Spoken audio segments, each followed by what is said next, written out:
Hello, everyone. It's my pleasure to welcome those of us gathered today to this installment of the Social Reproduction Theory Lab.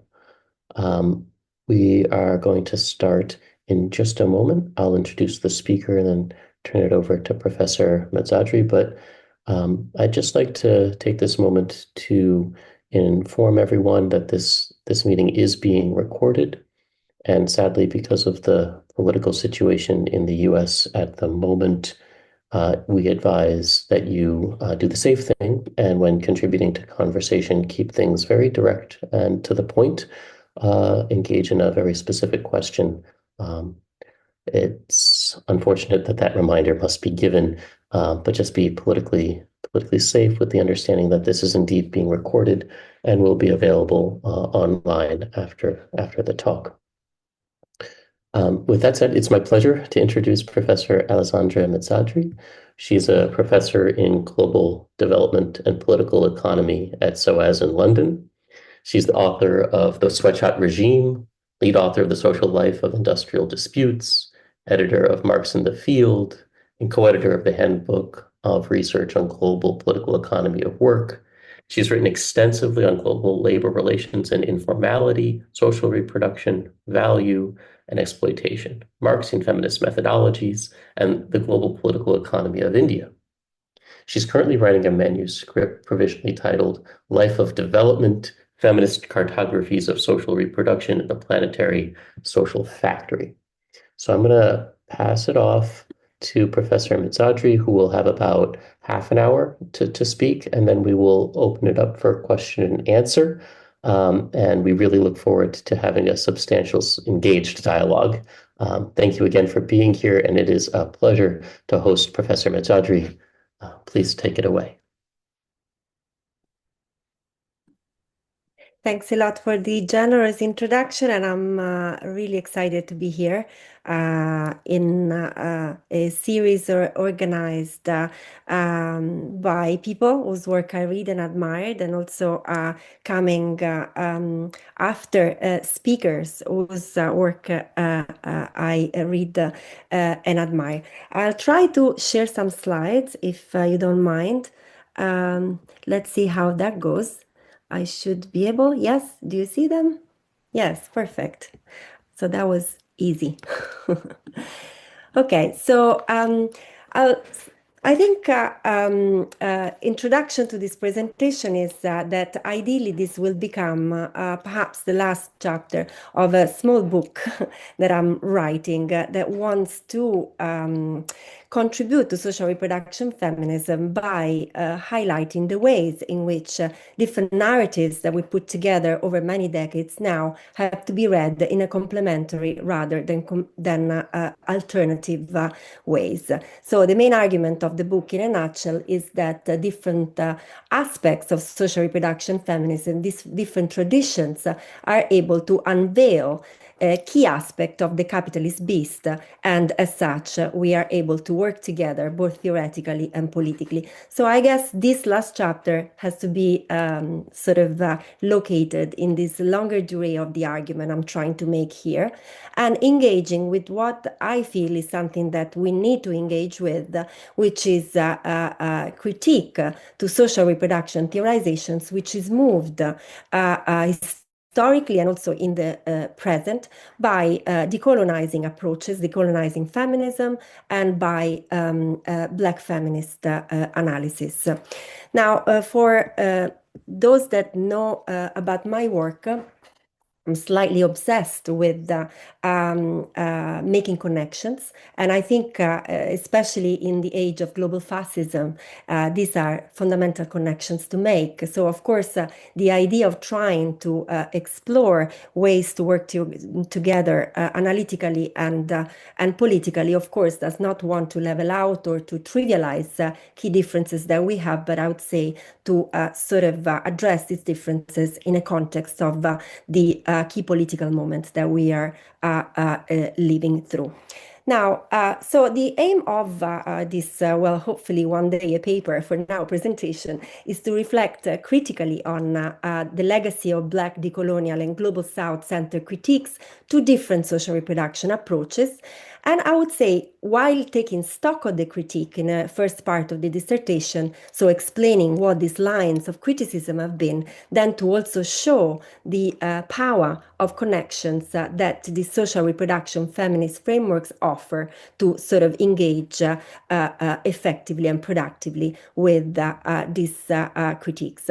So to give you some hints of the argument, I will just aim to draw continuities between what I call the early social reproduction analytical framework and some analysis frame around racial capitalism, establishing, for instance, in passing, of course, for the scope of time, links between the work of Federici, Gargi Bhattacharya, or, for instance, Leopoldina Fortunati and Jennifer Morgan, and also to reflect on the linkages between social reproduction theory and intersectional feminism, which I think feature more in the early work of social reproduction theorists, including in the Tithi's edited volume 2017, and also more recently also with the ideas of abolition feminism. Now, I will be building on specifically critical care and agrarian chain approaches, the work of Pramila Nadasen, but also the work of Lynn Osome, the work of Stajeni, the work of Sirisha Naidu, to highlight how to be inclusive of experiences across our planet, social reproduction feminism must not simply center the home, but it must center the colony and land, of course here meant as land dispossession, as key structuring forces of regimes of social reproduction. So in a sense, what I propose here is a sort of an expansion of what has been a collective argument of pluralizing social reproduction approaches to develop a theoretical and political agenda that then in turn can aim to decolonize productivist views of capitalism and the development process. So I don't think I need to remind anyone in this room the multiplicity of approaches that social reproduction feminism include, but just as a starter, I would say that also speaking again to something I mentioned at the beginning, that I see the evolution of different frameworks increasingly as focusing on different aspects of the capitalist process.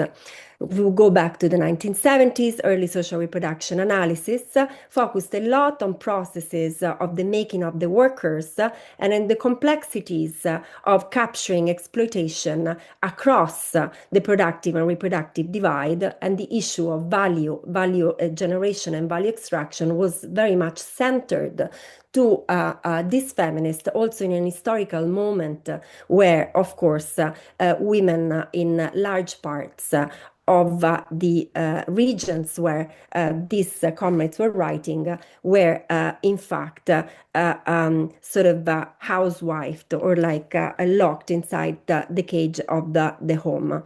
I would say that social reproduction theory makes a very fair point that the workers is not only produced in the home, but there is a variety of sites when we have to see and analyze the reproduction of the workers, including a number of reproductive sectors that are becoming central to the ways in which capitalism continue to commodify the areas of social life. And I would say it is within this broader reading of how is it that we can capture processes of life making that we need to understand the strength of Black decolonial and global South feminist critiques. Feminist critiques, which of course are quite well known when it comes to early social reproduction analysis, but perhaps have mounted in the last 5 to 7 years, also addressed to some aspects of social reproduction theory. So when it comes to Ezra, the main trope of discussion is the home, and to what extent we can represent the home as oppressive when it comes instead to communities that have seen it as a liberating space against forms of state violence. I'm thinking, of course, of the classic critique of Angela Davis, something which is again then stressed today, the home as liberating in the context of Palestine by Mai Taha, and also that you see with reference to the particular experiences of Black women in a number of contexts, including Global South context. I'm very grateful to Angelica Colombo, the part of our pluralizing social reproduction network that sort of shared with us the work of Lelia Gonzalez, for instance, on Brazil. Now, when it comes to social reproduction theory, one of the key critiques that have been moved relate to the concept of crisis that particularly stems out from the work of Nancy Fraser, which is a very powerful concept, the concept of the crisis of social reproduction, but that has been highlighted as North-centric and only applicable in context of presence of the welfare state. So the story goes that, we have the 1980s, particularly in the context of the rise of neoliberalism, when we see a number of processes of financialization and marketization of life that then generate a new reproductive regime in a variety of contexts.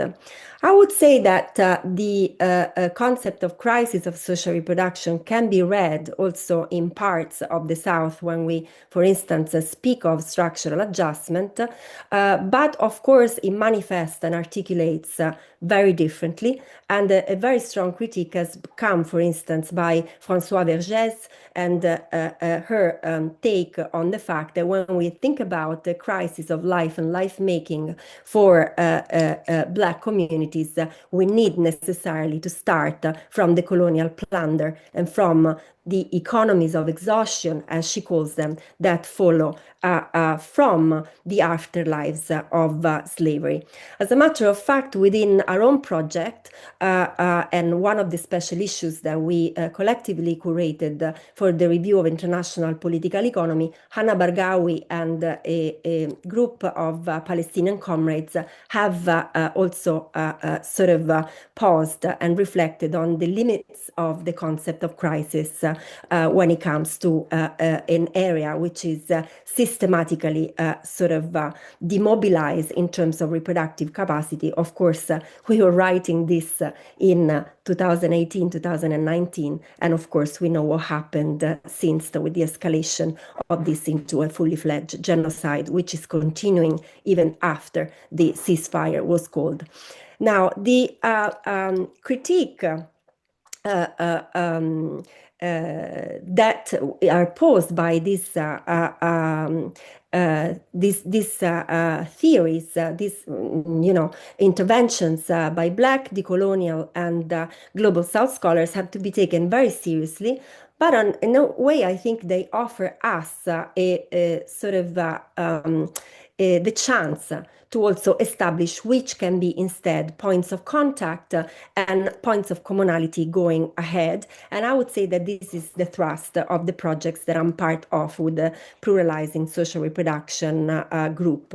And we have a paper specifically addressing issues of location and differential articulation of social reproductive questions when it comes to different parts of the world economy. And we also have a group which I hope is gonna reach out to ever new comrades.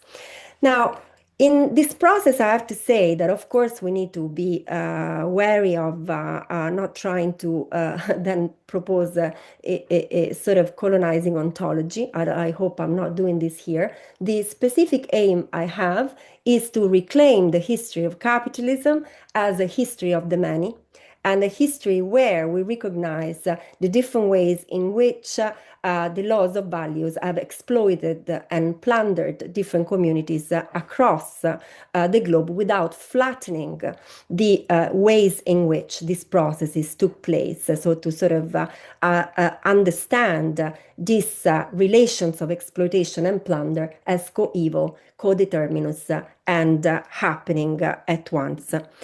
Now, so on to the continuities, first between Ezra and sort of analysis, the stress, racialization, and the relevance of race when it comes to reproductive regimes. Now, starting even from the 1980s, I would say that while a lot of emphasis has been given to, and rightly so, to Davis' critique, there were other Black feminist groups that instead work within the remit of early social reproduction feminism to highlight the differences that occurred for Black communities when it came to their own reproductive questions at the level of the household or the community when they were. So I just read, learned a lot from the work of Willamette Brown, for instance, the Black leader of Wages for Housework in the US, that highlighted the need to address the issues of reproduction and reproductive extraction for Black communities by looking at the ways in which these communities are always embedded in ecologies which are toxic and they're exposed to high level of industrial pollution. Brown was herself a colon cancer survivor and someone that lived in an area all her life characterized by chemical factories.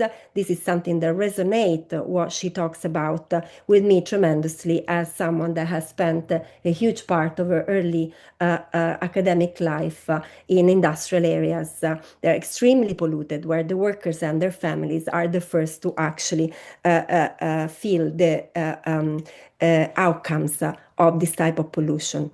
And of course, this type of thinking reaches out to current feminist theorizing, which try to connect the issue of social reproduction with that of the ecology. I'm thinking of the work of Stefania Barca. I'm thinking then if we stretch our gaze towards Latin America, the work on Cuerpo Territorio by Lorena Cabnal, Veronica Gago, and of course this work that has been used, in fact, again, with reference to Palestine by Cavallo and Vertomer in the context of putting together the distraction of life making with that of ecocide that's taking place in the region.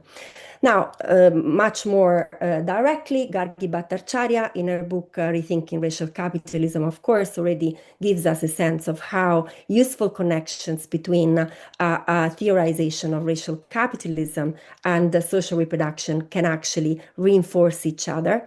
And of course, notwithstanding the differences of the type of experiences that one wants to capture. And I could go on, no? And so there is a lot of similarities in the ways in which Silvia Federici reframed the issue of primitive accumulation, not as a process of separation of producers from the means of production, but rather instead as a process of accumulation of differences and fragmentation within the working class, and say the work of Rhoda Reddock that highlights how these differences and segmentations then had very specific reproductive outcomes for the indentured workers that she was focusing on the Caribbean. It's not the case that Reddock earlier on worked together with Maria Mies. On value, for instance, the Leopoldina Fortunati is the first one that will challenge the use value, exchange value distinction, something that I carried with me in my own work on informal labor. And I would say that if we reach back to historical accounts of slavery, we do see how the issue of value is something that Black feminist historians paid a lot of attention to, and particularly in the way in which the bearing of children on the plantations were in accounts represent as increments to fixed capital, despite the fact that, of course, we do not have processes of exchange value due to the full subsumption of the Black body into the logic of capital. So I would say that there is a very powerful way that we can sort of draw this connection. When it comes to social reproduction theory as well, we can highlight interconnection, which are very strong, both with the most radical accounts of intersectionality, as well as with abolition feminism. I would say that perhaps within social reproduction theory, Tithi's work on remapping class is the sort of one of the most productive engagement with intersectionality in ways that sets the forms of oppression or the relations of oppression via via race, gender, and so on, as co-constitutive of the process of class formation, as opposed to what Anat Singh has called, with reference to Orthodox Marxism, as decorations on a common core. And I think in India specifically, of course, Tithi there reaches out to Imani Banerjee, Patricia Hill Collins, but as scholars of India, I think we know that there is a formidable history of key feminist interventions where this was in the doing as opposed to in the theorizing. I'm thinking about the work of Lila Fernandez on the jute industry, for instance, where she really highlights the way in which caste and gender and class were together at once in shaping the labor regimes at work, and more contemporary work by Jens Lerche and Al Pasha. Now, when it comes to abolition feminism, I think this is something which is still in development, but for me was very interesting to sort of think through, also learning from some SRTers' contributions, reaching out to Ruth Wilson Gilmore, who I would generally whose insights I would generally benefit from when I think of surplus population and surplus people. While I think in relation to social reproduction theory, there is a possibility of broader connections being made when it comes to, for instance, the arguments of how you have a replacement under capitalism of relations of care and relations of welfare with capitalist relation of marketization of life, and that being consistent with abolitionist feminist arguments that you do have a substitution of welfare provisions with imprisonment in the context of the prison industrial complex, which is, I would say, as a Southern European, I found quite extraordinary, even the visual aspect of that. As I come back from a very short trip to California, I would say that's quite dramatic, the way in which the prison is part of the urban architectures in ways in which we perhaps don't fully grasp in other parts of the world. And this leads in one of Titi's last paper of this call for social reproduction theory as theory and abolitionism as politics. So I see this as all connections that can actually nurture an understanding of social reproduction feminism that expands its gaze to account for a diversity of experiences across our planet. So where does it lead me to dealing with the question if social reproduction then can be decolonized? Well, it leaves me still with the idea of yes and no as I learn about different theorizing and different realities across the world system. Because it can be decolonized, and I think very productively, when it comes to our commitment to inclusive theories, and of course, that being committed to an inclusive politics, there is really no differences between the two. So how we can learn from Black feminist and decolonial encounters, and how then different strands of social reproduction feminisms then already contain the seeds to articulate with them. But as a material reality, because social reproduction is both a method of inquiry as well as a material reality, I don't think that it can be decolonized in words at all, because coloniality is at the very basis and essence of how social reproduction globally has been articulated, and this is must be part of a bigger political projects whereby I hope I can situate also this intervention of mind. And adding insight from radical care and agrarian studies and the work of Pramila Nadasen, Lina Osome, Jengen, and Yeni, I hope we can move towards thinking something of the like. On the one hand, to decenter the home as the primary interventions of social reproduction feminism, as it was from the 70s onwards, in something which has already been tried in the context of social reproduction theory, but then move it further to overcome Eurocentrism, to also include the colony and land as a triad that can represent then reproductive trajectories of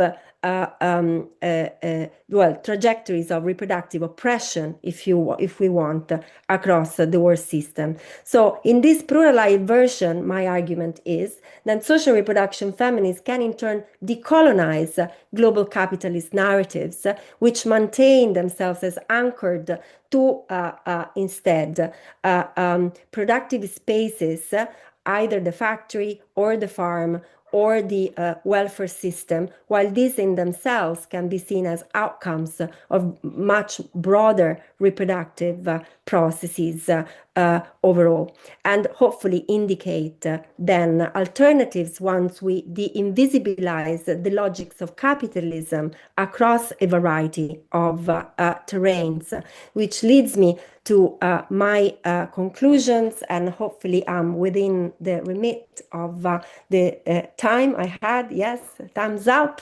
Yes, what a marathon. And as I do not see, you know, as I see the possibility of complementarities between various approaches to social reproduction, and also their need to address robustly the criticism they are moved by Black decolonial and Global South analysis, I also see the complementarity in terms of the political agendas that these frameworks have put forward. I think we spend far too much time arguing on what we disagree on, than on instead what can make sense to work together for. Now, I will start with the sort of the most controversial, I would say, well, it's less controversial to me because I'm Italian. So I think you just socialized that this was one of the biggest feminist campaigns. So we really struggle to see what's the problem in that, especially as in the Italian South, we still have unemployment rate hitting 40% for women. But the Wages for Housework campaign, I would say, is not just still relevant historically, but going forward in the way in which it's mobilized, or its seeds are mobilized by a variety of political groups across the Global South, including in India, if one follows the work of Prabha Kotisvaran, for instance, and in Indonesia. And Selma James have done a massive work in trying to reach out to different groups through the Global Women's Strike to map groups that actually have demands when it comes to the domestic wage. They're very consistent with what were the initial claims of the campaign. And also, what I would say more sort of perhaps mundanely is that the Wages for Housework campaign can be also read as the precursor of any sort of basic income demand that we have seen sort of mounting in the last 3 decades. And of course, in the Anglo-Saxon world, you have quite sort of liberal versions of basic income, as in cash transfer proper, while as a matter of fact, if you look at other experiences, including in Spain with the La Renta Básica, there are just much more radical forms of claiming basic income that were at work.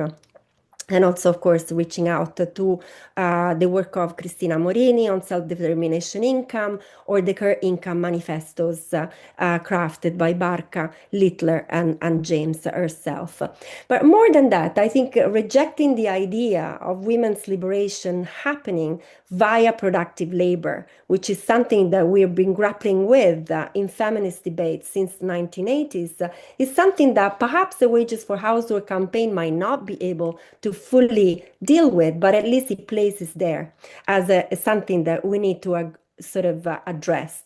And the fact that we still have a huge amount of unpaid carers that ultimately might not want to choose state support as opposed to the possibility for caring for their loved ones for a income. Now, the extent to which this demand then manifests in forms of income support and wage support is to me semantics, because of course for the wageless, a income demand is equivalent to a wage demand, especially for labor that you sort of offer and you perform. When it comes to social reproduction theory, I think the reappropriation of the sectors, the reproductive sectors on the welfare structures, institutions, and provisions that we lost across 7 decades is, to me, of course, something that can any feminist can only agree with. And the idea that fighting privatization and neoliberalization and the financialization of the ways in which care sectors are reimagined as site of accumulation is, of course, something which is a must, a must do. And the support to campaigns in favor of reproductive workers themselves, well, after COVID now called essential workers but never paid more, is again something which I find very inspiring, and that a lot of social reproduction theory comrades have been massively involved in. And also, this, I have to say, again, there are more liberal versions of this, and one can strategize if you see the possibilities of alliances or not.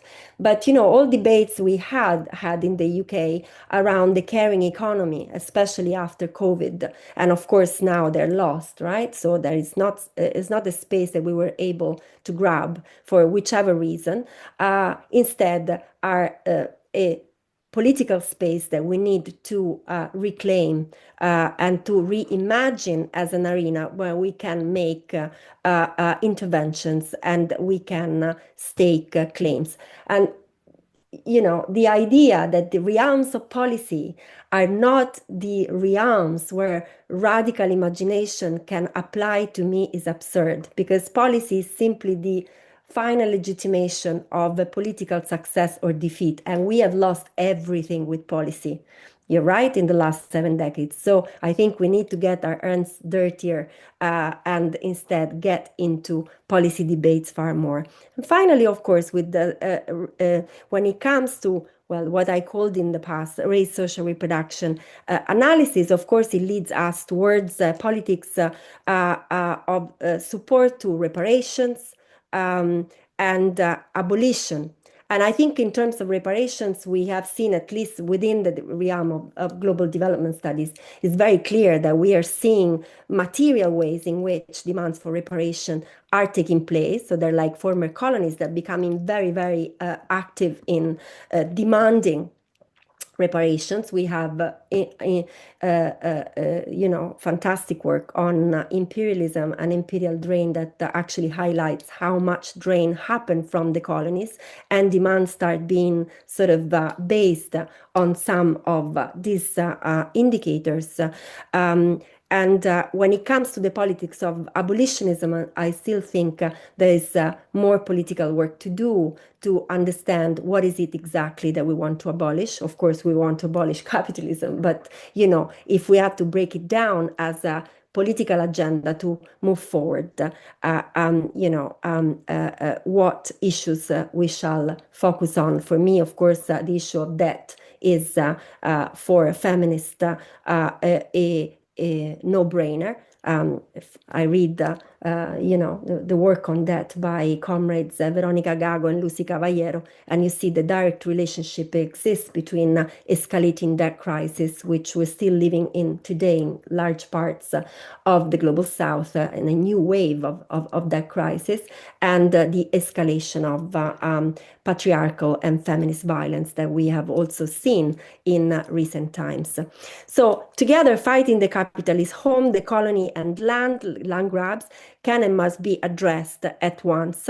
And this, it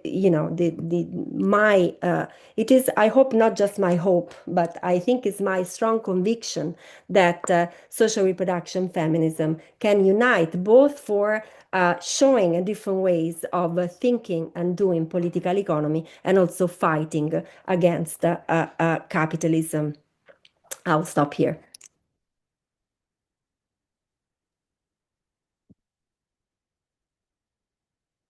Please join me, everyone, in thanking Professor Mezzadri for an exhilarating talk. Thank you so much. We are going to open the floor now for questions, and we will ask you to unmute and speak, or you can write your question in the chat, and I'll be happy to read it out loud. We do have a significant amount of time now for engagement with questions. Please, anybody want to kick it off? Carolina? Hello, everyone. Hi, Professor Mezzadri. Thank you for your talk. It was really inspiring, and it got me thinking about these strategies, especially these policies. I come from Brazil. In Brazil, we have some substantial conditional cash transfer programs, especially related to social reproduction. Bolsa Família is a well-known one. We have also other forms of conditional cash transfer for example, disabled people's carers. So there is a kind of support in this sense. But on the other hand, the welfare system is pretty much dismantled. And now I live in Canada. So in Canada, on the other hand, and which I think it's also similar to other parts of the global north, the welfare system was not as dismantled by neoliberal policies as the global south, and Brazil especially.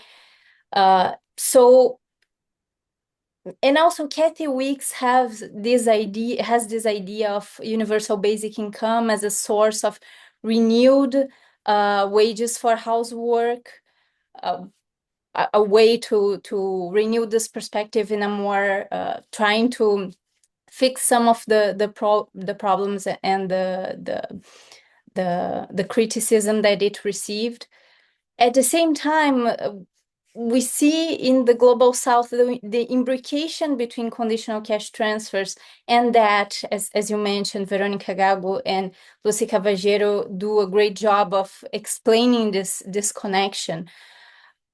So I don't know if I have a specific question, but I would like to hear from you a little bit more about it, because especially in contexts like the global south, where for example, the taxation format is very different. So we have huge taxes for consumerism instead of having this balance between tax for income.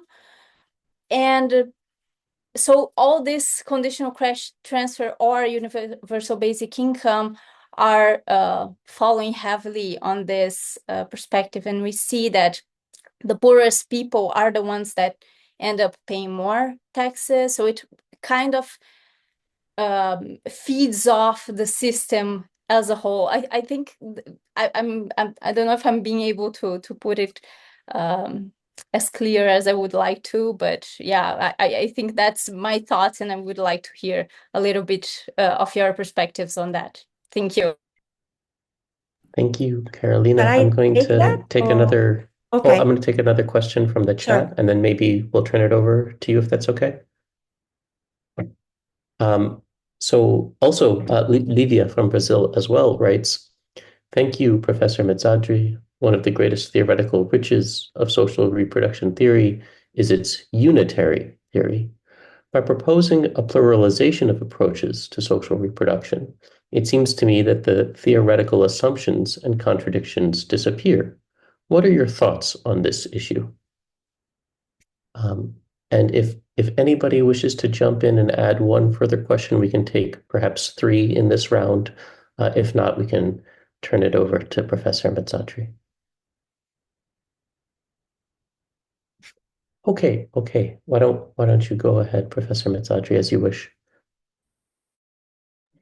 Okay, thanks, Carolina, for the question. As I take it, I don't know if I'm taking it. It's how one can also think about politics effectively of cash transfers in the context of rising inflation, rising taxation, and the dismantling of welfare. Well, this is where my argument for complementarity will come about. So, for instance, I think within the left, we've been sort of engaged in this debate around the magic formula forward, okay? So that shall we intervene on the welfare system? Shall we intervene on wage support? Shall we intervene on income support? I think these are this is a wrong way to approach the debate, because of course, once you do have income transfers in a context of dismantling of a welfare state, they're doomed to fail. And the fact that you financialize entirely a social provision is doomed to fail. I think there's fantastic work on Brazil by Lena Lavinas on this that has shown, with reference to Bolsa Familia, she has shown how you have exactly a process of financialization of the type of income support that is given by the transfer. So now the poor people can actually use the disbursement as collateral, right, to then get loans, a high interest rate on consumption. So you end up in this deepening patterns of embeddedness, as Vero and Lucy actually talk about. But the problem is to what extent you can think about these policies in isolation, or how instead these, of course, have to be managed in the context of the reclaiming the welfare system. So the reclaiming our health, our education, this is something that cannot be taken as an alternative.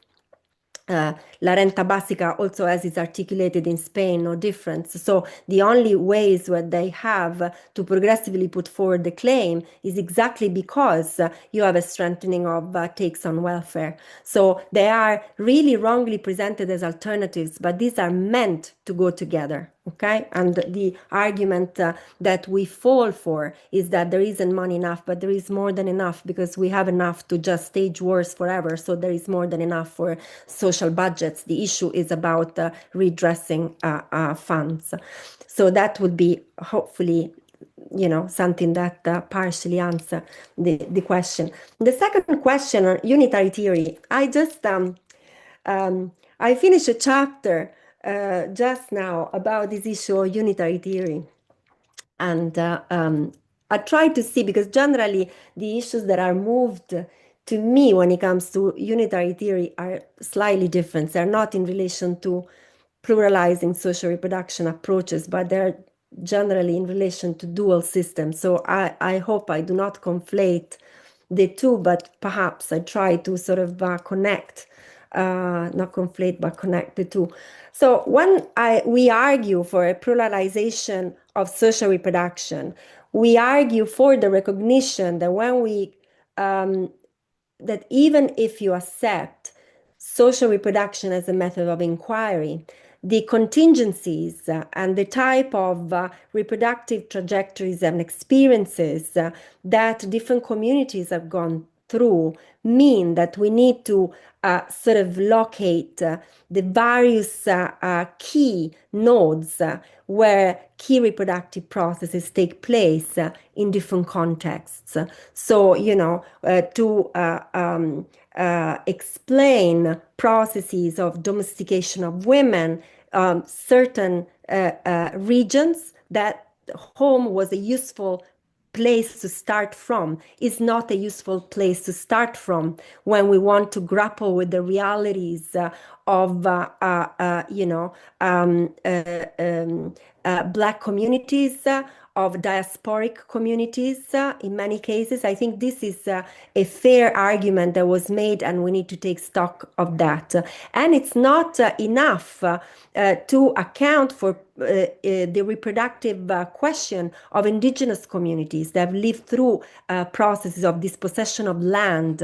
And we have seen, as part of another project where we worked on the patterns of agrarian change, we have seen that land in the context of crisis is a key issue for communities. That means the difference between survival and death. So that effectively it sets the very boundaries of the reproductive question as a start. So when we think about pluralizing social reproduction, we think about this, how to account for this diversity. We don't think about multiplying the ways in which we understand capitalism. Capitalism is one beast.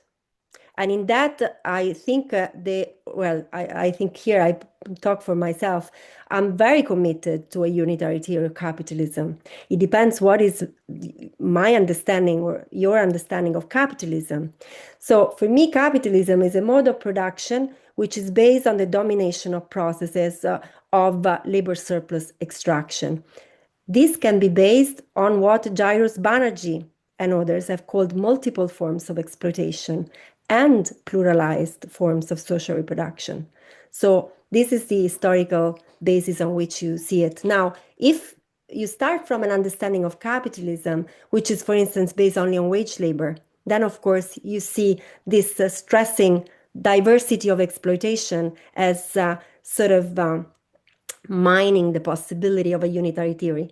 But if you start from a definition of capitalism that is very much based on acceptance of the diversity of how the law of value is manifested, then you can still keep a unitary theory in the context of a differentialization. Thank you so much for those excellent, well-rounded responses. I see my co-conspirator and convener of the SRT Lab, Tithi Bhattacharya. Please.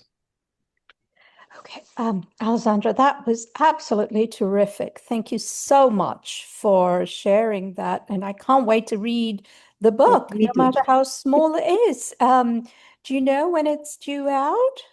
I know when I'll finish, but yeah, just I was given such a little leave that I had to choose between finding a publisher and writing the book, and I decided to write the book. Now just all right. Yes. Well, inshallah, that it comes soon. Absolutely. So my question is actually is partly answered by the last part of your answer to Livia. But I want to sort of kind of hear more about it. So you are proposing a multiplicity of social reproduction theories, sort of uniting in a way to combat the diversity of capitalist manifestation of oppression and domination, right? So I am wondering if you could talk a bit more about how this will be done at the theoretical level rather than at the level of politics or policy. And I really, really value what you just said about policy. So I can see, for instance, how an unitary understanding of capitalism is applied to decolonial theory or to abolition theory. But could you walk us through a little bit on how these different approaches to social reproduction theory can be united on the level of theory? Okay, so this is where I see the contributions dealing with the very different aspect of, well, different working mechanisms, if you want, no, of capitalism. So I would say that to me,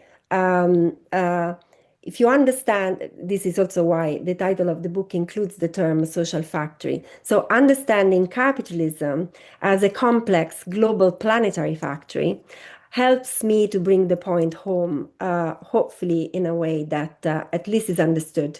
So within the global factory, you have, of course, the walls. So you have the general architecture on which the factory stands, which is represented by its reproductive architecture, right? And this is where I see social reproduction theory making its main contribution to understanding the walls of the factory, or the skeleton, if you want, not through the reproductive sectors, the way they work, the way in which sort of they sustain then the particular phases of accumulation that we can identify in different eras. Then you do have early social reproduction analysis, which was primarily concerned with the issue of labor surplus extraction. So these were a bunch of either labor process people dedicated to labor process theories, or dedicated to highlighting the actual mechanisms of exploitation. So to me, early social reproduction analysis gives us a flavor of what is the assembly line of capitalism and how it works, and how the productive reproductive realm help us in imagining the ways in which this assembly line works within this planetary social factory. And then finally, you have race social reproduction analysis that, in my view, really have a viewpoint on surplus populations, which is beyond insightful. I mean, it just really, they managed to give us the tools to resolve a big conundrum in Marxist theory, which in my view comes from the fact that Marx ultimately was providing a critique of political economy, and so was somehow bounded by the very limits of the things that was trying to criticize, no, in a sense. So we do have this conundrum that is manifests itself strongly in in the more economistic Marxist writings or models, however we want to call them. So very famously, no, John Robinson will say the only worst thing of being exploited is not being exploited at all. But I think that really captures the problem with Marxist analysis, that sets not working or being excluded from the process of exploitation as the worst thing that can happen to you. Now, thinking about this in the age of genocide, okay, I think really conveys the point home that being surplus, as Tanya Lee was saying, based on expulsion from global capital, yes, it's a way to be surplus, but is it the worst way of being surplus? I come from a country that by now is surrounded by the biggest cemetery in waters that we can imagine, no? So all those typologies of making surplus life can only be understood from the point of view of the reproductive necropolitics of capitalism. And I think sort of race social reproduction analysis, or of course Black feminist theorizations, which however have a very strong component of dealing with the reproductive questions, offer us this. So this is the DNA of capitalism. So in this sense, I see at the broader theoretical level these approaches as complementary, notwithstanding, as I said, that I don't want to sort of trivialize areas of disagreements, but in my view, these are the ways in which they come together. Is there anybody else? I see Sue. Yeah, I'll call on Sue, and then if there's nobody else in the chat or who wishes to raise your hand, and please do, I'll call on myself. But for now, Sue, please. Hi, thanks.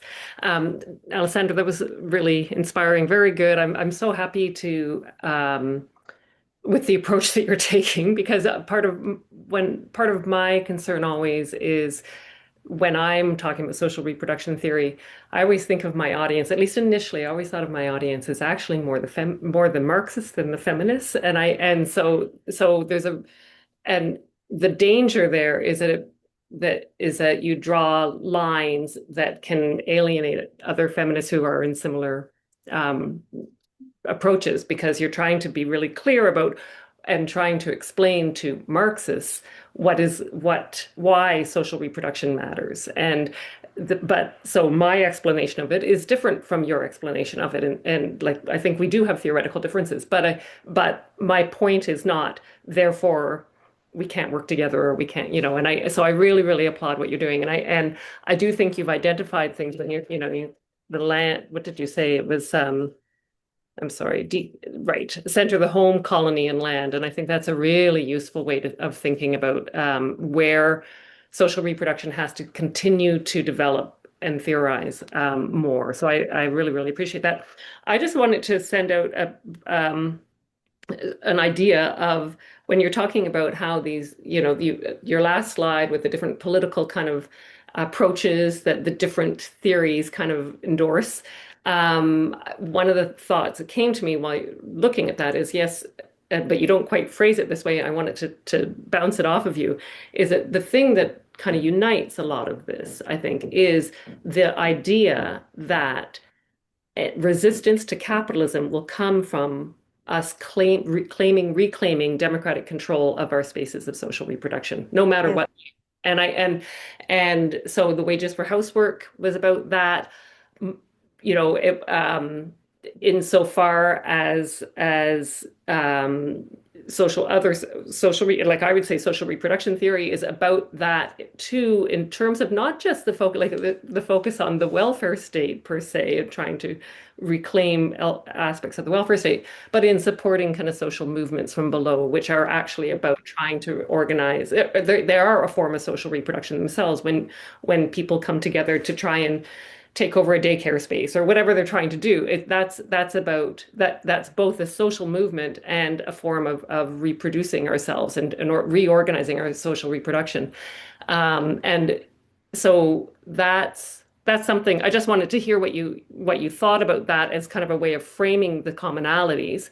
And then question, I think, on top of that is, because one of the things that I think is so brilliant about the Feminism for the 99% book that Tithi and Cinzia Arruzza and Nancy Fraser put out was the emphasis there on the significance and the importance, the cruciality of working across sectors, both the reproductive and the capitalistically productive sectors. So I just wondered if you could talk a little bit about that too, in terms of what your view is on that, I guess. So thanks. Thank you. Um, Yeah, no, absolutely. That is a great way to actually put it. Of course, what connects this is to rethink how to retake control of the means of reproduction, right? Democratically, of course, and how this question really is increasingly complicated by the authoritarianism with which instead the alt-right is moving towards, and also weaponizing debates around social reproduction. No? We have Sarah in the seminar before this that has written extensively on that, but Veronica Gago's last work on the fascistization of social reproduction in Argentina, no? Because in periods of crisis, sadly, where you see people tilting to the right is often on grounds of social reproduction. See the migration, the anti-migrant sentiment mounting in the UK and in Europe. Much of that is done in the name of social reproduction of the indigenous population, whatever it means, especially in London.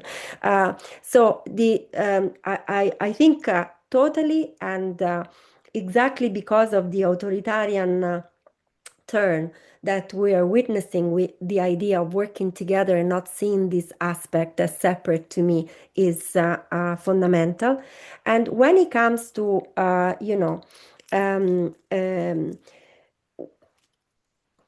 So, of course, movements are central, both when we talk about reproductive workers in the guise of unpaid reproductive workers, okay, and paid reproductive workers. So, to highlight unity, to highlight what makes them whole, what makes them a same political community, to me is a fundamental aspect of how you can also see this process of trying to sort of create the linkages. Now, on the issue of productive workers, well, of course, I come from a history of, I worked in outside, really, outside industrial areas and factories for the best part of 15 years. And the issue is also to center social reproduction and the reproductive questions as central to the ways in which also productive workers see the possibilities of their own liberation, especially if you see movements, not social movements now, but like the push of profit making encroaching increasingly into the areas of social reproduction of the workers. And here you can think of a variety of examples from the Uber drivers and the Deliveroo, that they have to make living as they just continuously are called back onto the digital assembly line, and they trace each and every moments of the day, what they do, what they don't, in algorithmic ways, as well as my garment workers in industrial areas around Delhi that live in hamlets.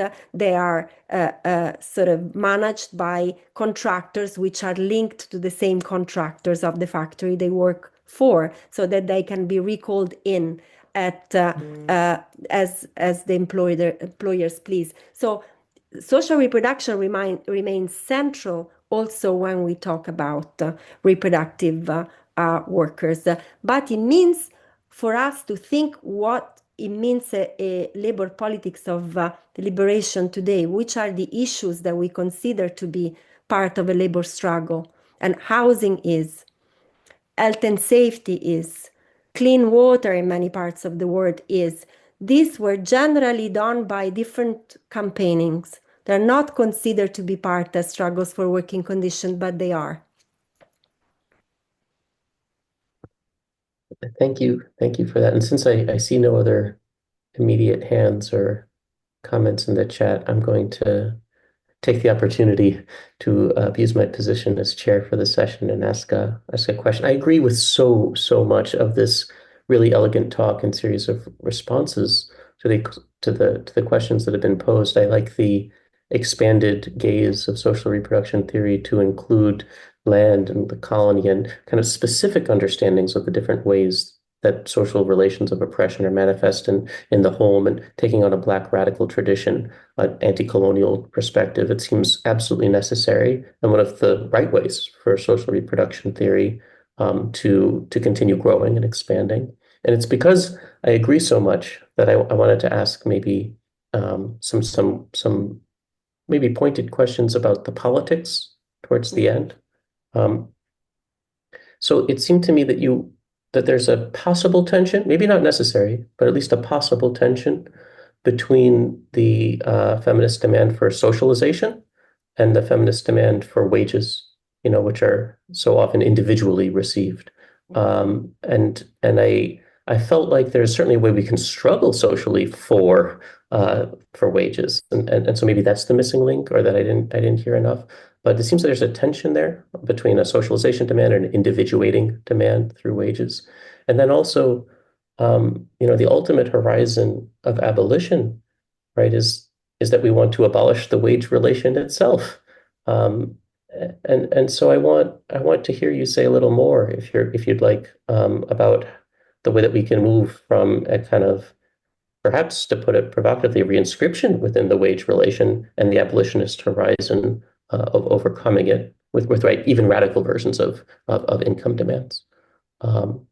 So yeah, but but those are just perhaps workoutable tensions at the level of where the struggle goes. And I just want to stress again, I enjoyed the theoretical approach so much. Thank you. Shall I? I'll start with the tension. The tension is there.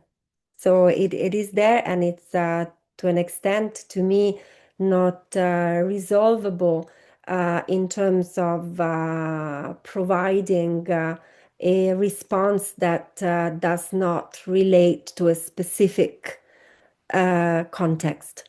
So I think, even within early social reproduction feminism, I think there's a tendency to sort of overplay the similarities in approaches and political horizons. For instance, Maria Mie was not for wages for housework, while she is often put together with the wages for housework campaign. She was totally for socialization by the state of reproductive support and sort of the sharing of time, of reproductive time, how you do that. I think it's really hard to think about what will work best in different contexts. But I would say that thinking that socialization itself sort of demobilize entirely the need of income support for full-time carers does not recognize either the nature of caring and the totalizing nature of caring and of love, of radical love, of what people engaged in forms of full-time caring for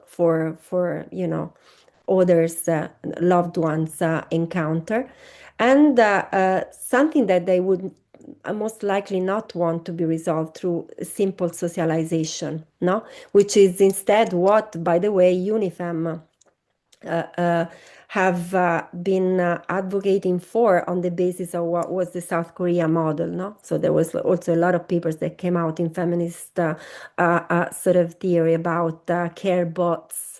And, but would you want your grand to be looked after by a care bot, or would you want your child? So it gets to levels of dystopia, okay? If we just don't consider the tension. I think it's good to start from the tension, because I cannot solve it for you, because I just doubt anyone can solve. But within this area of tension, when they remain, we need to acknowledge that there is a reproductive question for many that will not be solved simply by only focusing on reclaiming welfare, because of the nature of the totalizing nature of care. So I think it's yeah, I think I'll just stick to this reply for now. So to me, the idea of choosing is very difficult, and it's more a question than of policy calibration than anything else, especially in contexts where you have massively aging populations, and it's something that they will become more and more pressing. But if you see feminists working on the robotization of care offerings in the market. So the fact that you do have, the fact that now paid care workers by the state will enter and will have a specific timeline on which each specific activities have to be carried out, and each command a sort of a specific time lag and a specific part of the wage, etc., etc. So I think it's difficult to sort of see the tension going away. On abolition, okay, so to an extent, when you move the issue of abolition from the plane when it was created, no? Which is the replacement of welfare provision with violence, effectively, right? To instead capitalist abolition, we are within, the ideas of overthrowing capitalism, as we have talked about for decades, I think, before. So, of course, this is the horizon that will signal the end of capitalism as it is. But I would say that thinking about radical redistribution, okay, where you'll see these demands for redistribution fought by every corner, and fought by any group, amounts to me, at least in my radical hope, to reaching that type of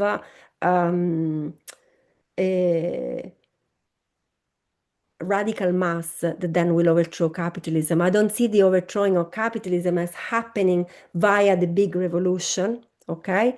I think it endless numbers of revolutions and interventions and reclaiming processes, and different communities like ants that take away pieces of the beast bit by bit, that will get to that horizon. And this is why I spend a lot of time on varied redistributive forms, because you'll get to a point where these demands for redistributions get to a radical break-even point that will be not compatible with the existence of capitalism, because capitalism only exists because it can leech on and not pay its due.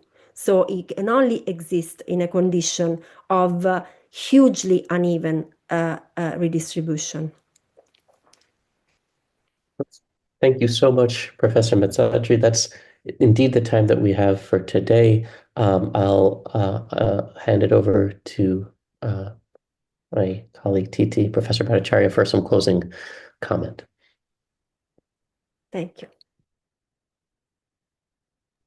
Thank you so much, Aaron. And Alessandra, Professor Mezzadri's talk was absolutely brilliant. I cannot believe that she could pack so much theoretical insight and practical sort of steps that we can take within that half an hour. This was truly, truly impressive. Thank you so much. And again, I hope everyone, you will look up Professor Mezzadri's work, because she is very well published, and try to follow some of the threads of her scholarship to see how this works, and how her ideas are sort of elaborated in with empirical examples as well, which is something that she does very meticulously. So thank you, Professor Mezzadri. I want to just highlight a few things, which is that Professor Rachel Rosen is our next speaker on November 19th at the same time, which is 12 noon US East Coast time. I also want to ask of you, if you have an event on SRT, please let us know. Yes. So we can advertise at our next meeting, as well as in our new newsletter that we will be producing at the end of this calendar year. I want to highlight myself that Susan Ferguson and I run a book series on SRT from Pluto Press. So anyone have that manuscript ready, sort of in your attic, or you haven't finished work yet, please reach out to us and we can discuss on whether that can go in that series. In the upcoming London Historical Materialism Conference in November, we will be launching 3 of our books from that series, and I'm happy to share more information on that, but you can also go to the Historical Materialism website. I believe they will have the schedule up very soon, and you can look that up. I want to give a big thanks to Vipanchika Bhagyanagar who is herself writing a fantastic PhD on incarceration in colonial India. And and she's been indispensable in doing the research and doing the logistics, setting up the logistics for the lab. I also want to thank my co-conspirators, Professor Susan Ferguson and Professor Aaron Jaffe, for co-organizing this series, and to the Purdue Department of History for its generous sponsorship of feminist theorizing in our time of crisis. So that's all really from me. And if we could end with a really, really strong applause for Professor Mezzadri, that Thanks a lot for having me. Thanks draw really a for having me. Thank conclusion you. to our And series. Thank taking you the so time. Thank much. you.